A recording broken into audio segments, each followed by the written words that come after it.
Excellent. All right. Now we're going to talk about something called Hess's law. And Hess's law is a really cool way that we can calculate enthalpy change of a chemical reaction by using supplied and targeted reactions. Okay, so it's used to calculate delta H of a reaction by using a table of reactions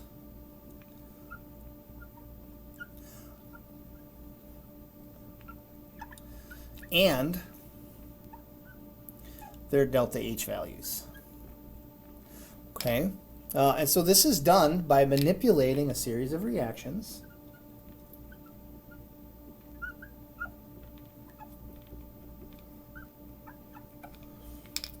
so that they sum to match a target reaction. As we change the supplied reactions, we also have to change the delta H supplied with those reactions. Okay, so this goes back to the doubling that I showed you last time and the flipping of the reaction around so that you change the delta H value as well. So again, if the supplied reaction is reversed,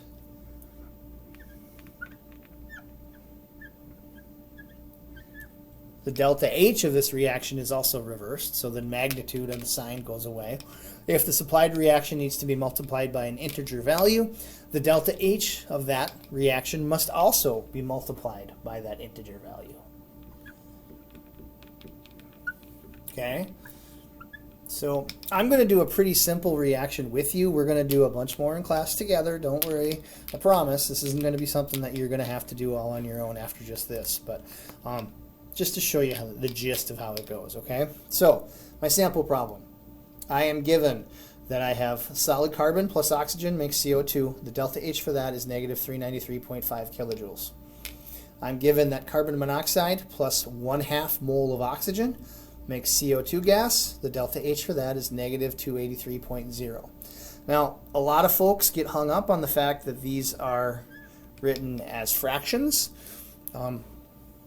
You're just going to have to get used to it. It's going back to your adding fraction days, okay? Now, my target, my goal, what I'm looking for, my target, here's a little target for you, little bullseye. This is the reaction that I want to make given these other pieces. So I want to find out the delta H for the reaction of solid carbon plus 1/2 mole of oxygen making carbon monoxide gas. Okay, so things that I'm going to look for. Number one, I'm going to look at this CS. Where is it? Okay, so I see CS, carbon solid, is written as a reactant on this top reaction. So that means that this top reaction is going to stay written in the orientation that it is written because solid carbon is a reactant. So that's going to stay right where it is. So I need that to stay there. All right, so that's going to be that way. O2, okay, I have O2 written 1/2 O2 here, and I have a full O2 here. So I'm not sure how that's going to pan out. We'll come back to that. I'm hoping that if I do this right, that the oxygen is going to come out right in the wash, but let's see what happens. And then carbon monoxide is here. Here I have carbon monoxide as a reactant, not a product. And so that tells me right away that I'm going to have to flop this reaction completely over so that I have carbon monoxide on the right-hand side of that. So I'm going to put a little reverse symbol in front of this one for me. Okay, so I put a little curly Q arrow. That tells me that I have to reverse that chemical reaction. And when I reverse that reaction, this delta H has to change as well. Okay, so here we go.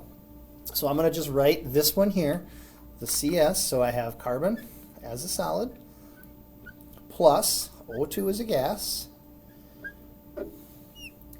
Those are going to make carbon dioxide gas. And the delta H for that reaction is going to equal negative 393.5 kilojoules. Okay, now I know I got to reverse this one. So I'm going to take my CO2 as a gas.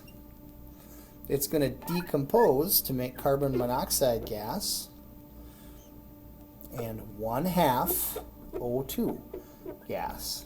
The delta H for that is going to equal, it was negative 283, now it's going to be a positive 283.0 kilojoules. Okay, now we're going to sum all of this mess up. Okay, now I'm kind of running low on space. You can rewrite all of these reactants here on one spot, write all these products here on this side, and then cancel everything off that's the same on both sides. I'm going to cheat a little bit because I don't want to have to rewrite it a bunch, and so I'm just going to cancel off everything that's the same so I don't have to rewrite it, okay? So I have carbon dioxide gas, 1 mole, carbon dioxide gas, 1 mole. That cancels off, so I don't have to rewrite that. Now, I have O2 and 1/2 O2. So now this goes away. This turns to 1/2 O2 there.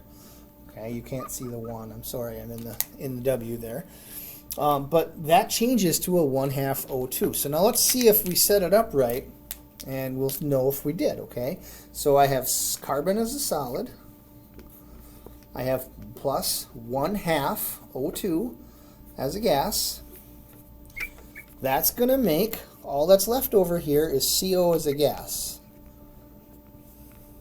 Now, let's get my paper out of there so you can't see it. Now, does that match my target? Carbon solid, 1/2 O2, CO gas. Carbon solid, 1/2 O2, CO gas. Yep, that matches. So now we did that right. All we got to do is add those up, and that'll tell me what the H, delta H for the reaction is.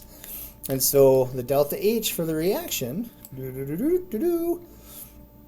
is going to be negative 110.5 kilojoules.